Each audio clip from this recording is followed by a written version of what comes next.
త్వరలో మహిళలకు 33% రిజర్వేషన్ అమలవుతుందని, అప్పుడు 60 మంది మహిళలను ఎమ్మెల్యేలుగా గెలిపించుకుంటానని రేవంత్ రెడ్డి చెప్పారు. మహిళలకు 33% రిజర్వేషన్లు ఇస్తే తెలంగాణలో 50 మంది మహిళా ఎమ్మెల్యేలు ఉంటారు. ఇది ఎప్పుడంటే తెలంగాణలో అసెంబ్లీ సీట్ల సంఖ్య 119 నుండి 153కి పెరిగినప్పుడని చెప్పారు. ప్రస్తుతం చట్టసభల్లో మహిళలకు 33% రిజర్వేషన్ అంటూ ఏమీ లేదు. రాజ్యాంగం ప్రకారం అమలవుతున్న ఎస్సీ ఎస్టీ రిజర్వేషన్లలోనే గట్టి నేతలు అనుకున్న మహిళలకు టికెట్లు దక్కుతున్నాయి. ఈ కోటాలో గెలిచే వాళ్ళు గెలుస్తున్నారు, ఓడేవాళ్ళు ఓడుతున్నారు. ప్రస్తుతం 119 మంది ఎమ్మెల్యేల్లో 9 మంది మాత్రమే ఉన్నారు. నిజంగానే రేవంత్ చెప్పినట్లు మన అసెంబ్లీలో 50 మంది ఎమ్మెల్యేలు ఉంటారా?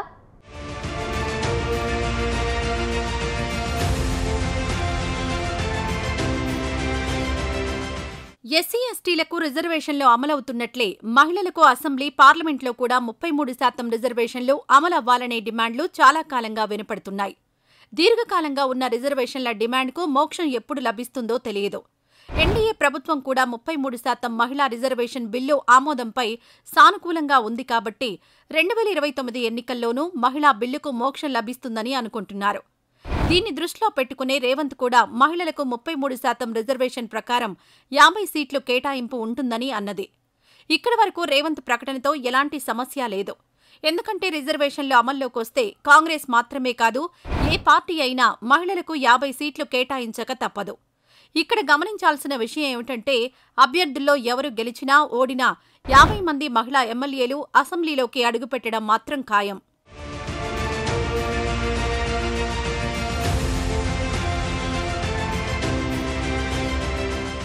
ఇంతవరకు ఓకేనే కానీ దానికి కొనసాగింపుగా రేవంత్ చేసిన ప్రకటనపైనే అందరికీ అనుమానం. ఇంతకీ ఏమన్నాడంటే 50 సీట్లకు అదనంగా మరో 10 సీట్లను తాను కేటాయిస్తానని హామీ ఇచ్చారు.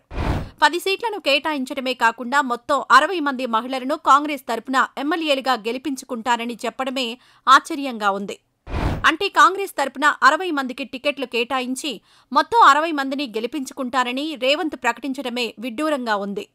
రిజర్వేషన్లుంటాయి కాబట్టి 50 మంది మహిళలకు టికెట్ల విషయంలో ఎలాంటి పేచీ ఉండదు. కానీ అదనంగా కేటాయిస్తారని ప్రకటించిన 10 సీట్ల విషయంలోనే సమస్యంతా.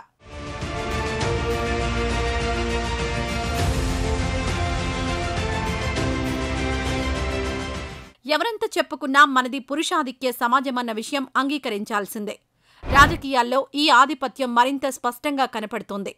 ఏ కారణం వల్లైనా పురుషులు పోటీ నుండి తప్పుకోవాల్సి వచ్చినప్పుడు మాత్రమే ఆడవాళ్లు ఎన్నికల్లో నిలబడుతున్నారు.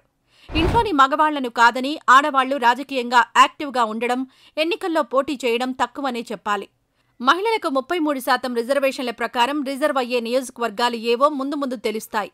భవిష్యత్తులో రిజర్వేషన్లంటూ ప్రత్యేక కోటా అమలవుతుంది కాబట్టి వేరే దారి లేక 50 మంది మగాళ్ల స్థానాల్లో ఆడవాళ్లు తెరమీదకి రాక తప్పదు. ఈ పరిస్థితుల్లో రిజర్వేషన్లకు అదనంగా మరో 10 సీట్లంటే టికెట్లను త్యాగం చేసే మగ నేతలు ఎవరుంటారు అన్నదే ప్రశ్న.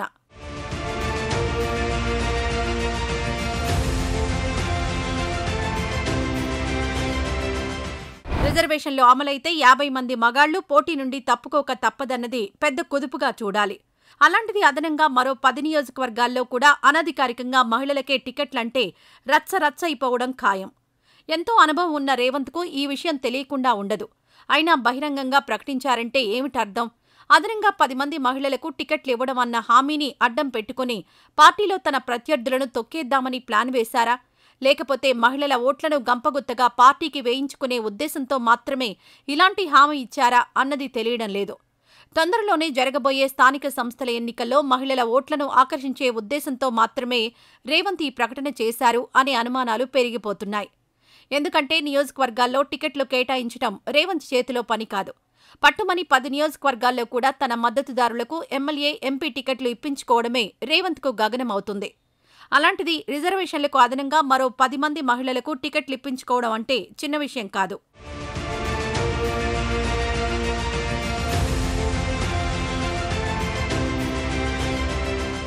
ఇప్పుడు రేవంత్ ప్రకటన 2023 ఎన్నికలకు ముందు ప్రకటించిన బీసీలకు 42% రిజర్వేషన్ హామీనే గుర్తుకు తెస్తోంది. బీసీల ఓట్లను ఆకర్షించడమే ఏకైక లక్ష్యంతో అప్పట్లో స్థానిక సంస్థల్లో బీసీలకు 42% రిజర్వేషన్ అమలు చేస్తామని హామీ ఇచ్చారు. అప్పట్లో ఇచ్చిన 42% రిజర్వేషన్ హామీ అమలు పరిస్థితి ఇప్పుడేమిటో అందరూ చూస్తున్నదే. పార్టీ పరంగా బీసీలకు 42% రిజర్వేషన్ అమలు చేయగలరే కానీ చట్ట ప్రకారమైతే సాధ్యం కాదని తేలిపోయింది. పార్టీ పరంగా బీసీలకు 42% రిజర్వేషన్లు అమలు చేయడం అంటే అనధికారికంగా అమలు చేయడమే. మహిళలు 60 మందికి టికెట్ల హామీ కూడా ఇలాంటిదేనా అనే అనుమానాలు పెరిగిపోతున్నాయి. మహిళలకు 33% రిజర్వేషన్ అమల్లోకొస్తే అదనంగా ఇస్తానని హామీ ఇచ్చిన 10 సీట్ల విషయంలో రేవంత్ ఏం చేస్తారో చూడాల్సిందే.